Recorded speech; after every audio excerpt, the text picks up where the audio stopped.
Practice transfers often so that you become proficient at the task before you try to lift a resident. Practice lifts from bed to wheelchair or chair, from chair to bed, and floor to bed. Read and understand the owner-operator's manual. Safety is most important when performing lifts, and that includes your safety. Always use good body mechanics. Keep your center of gravity low and use your leg muscles. Separate your legs to establish a broad base of support. Keep your spine in natural alignment and never twist while lifting. Always inspect the resident's sling before using it. Check for wear, tears, and loose stitching. Bleached, torn, cut, frayed, or broken slings are unsafe and should not be used.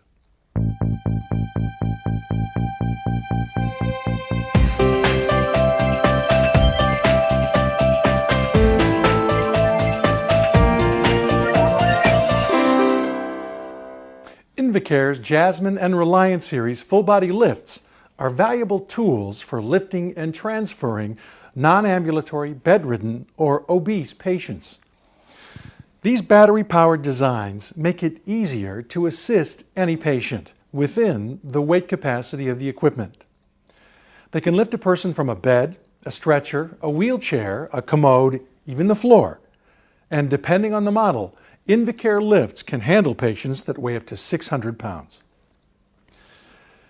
To get a better understanding of a Reliant or Jasmine lift, it's good to know the parts.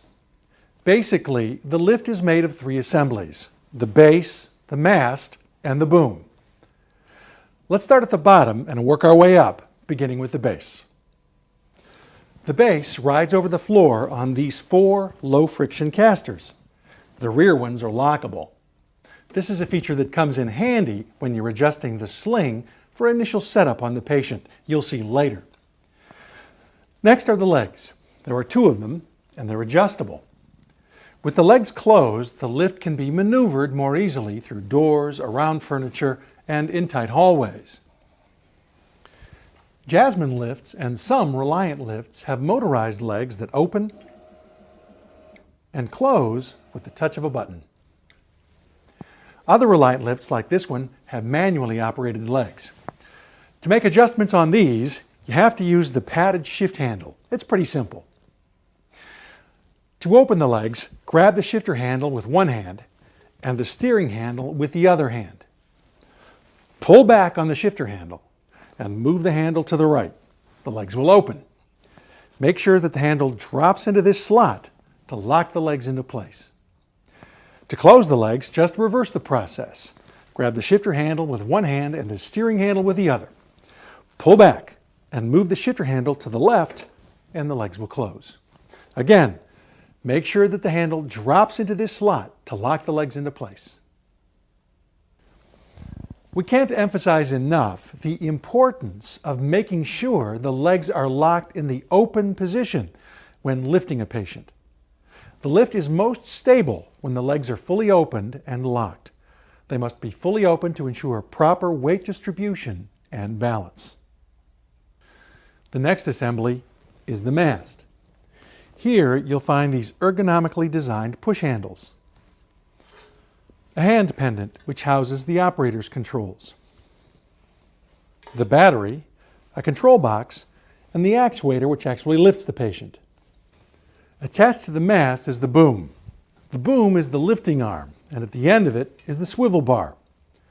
The sling attaches to the swivel bar and it's padded for safety. The boom is operated by using the controls on the hand pendant. With the push of a button, you can gently raise or lower the boom. It's very smooth and quiet. Power for these lifts comes from a 24-volt battery. Each unit comes with 2. And a wall-mountable battery charger. So you can have one battery powering the lift while the other battery is on the charger. It takes about 4 hours to fully charge a battery. You can make about 200 lifts before a battery needs charging. And you'll know when it needs to be recharged because this alarm will go off when the battery is low. With Jasmine lifts, the charger is designed so that you can mount it on the wall or on the lift itself. The Jasmine control box has a visual battery indicator that's like a fuel gauge, so you can know at a glance how much power is left. On both units, replacing the battery is easy. First, squeeze the handle here on top. This will unlock the battery from the mount. Pull the battery towards you to clear the bracket, then lift the battery up and towards you. You might find it easier if you use two hands for this part. Mount a fresh battery by sliding it along the bracket until it rests in the cradle. Then push it away from you until you hear it click into place. Place the drained battery on the battery charger the same way. Just slide it down and push it away until you hear it click. If the charger is plugged in, this green light will be on. And if you have properly installed the battery, this LED will light up to let you know that the battery is being charged.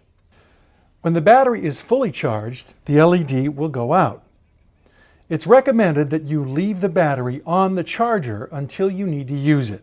The charger will trickle charge the battery to make sure that it's always at full capacity.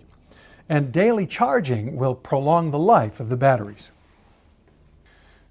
If for some reason you need to shut off all power to the lift, you can deactivate it by pushing in the stop button on the control box. To restore the power, rotate the stop button to the right. It's very unlikely, but if you ever need to lower the lift and the power unit fails, you can safely lower the boom by activating the emergency release. Invacare lifts have two, a primary emergency release and a secondary emergency release. To activate the primary release on Reliant models, insert a pen or similar object into this hole on the control box. It's labeled Emergency Down.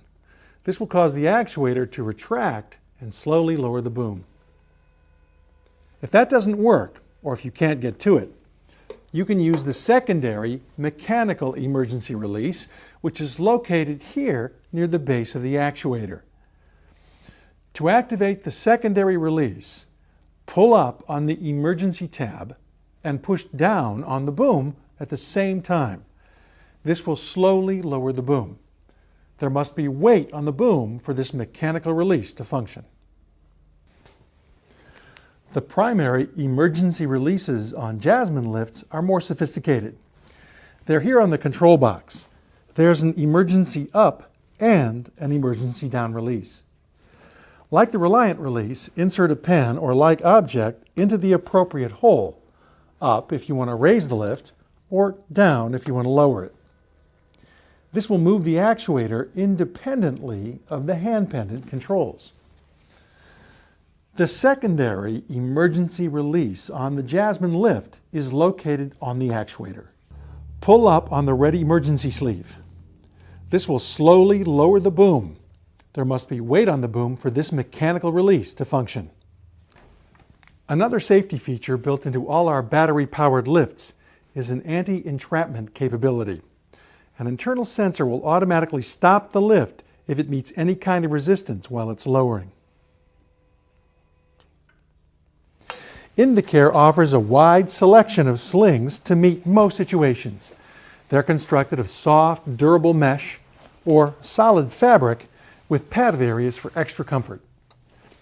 Although one sling works for multiple residents, it's recommended that each resident be issued their own individual sling to meet their specific size, weight, medical condition, and transfer requirements.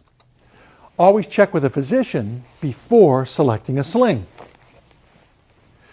Generally, slings fall into one of three categories: full body or comfort, divided leg or universal, or toileting slings. The full body and divided leg slings have built-in headrests for patients with limited stability, and the full body sling has an optional commode opening. The divided leg and toileting slings fit around a seated person and provide added comfort with padding under the thighs. Always inspect the sling before use. Check for wear, tears, and loose stitching. Bleached, torn, cut, frayed, or broken slings are unsafe and shouldn't be used. You can adjust the slings for different body positions by using different combinations of color-coded loops that are sewn into each strap. If you want to position the resident in a reclining position, attach the sling using the loops at the end of all 4 straps. If you want to position the resident in a seated position for the head, use the loops closest to the resident. And for the legs, use the loops furthest away from the resident. Most slings have reinforced grab straps sewn into the back to assist you in guiding your resident. And although Invacare lifts and slings have been designed so they can be safely operated by one caregiver, it's recommended that 2 caregivers perform all resident transfers. Before you attempt any kind of lift, make sure that you understand the resident's limitations and their ability to assist the transfer. It's a good idea to communicate with the resident throughout the process.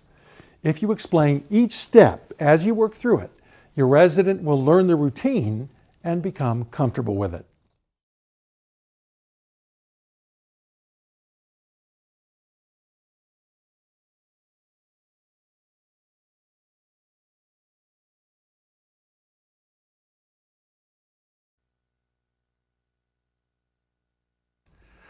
Practice transfers often so that you become proficient at the task before you try to lift a resident.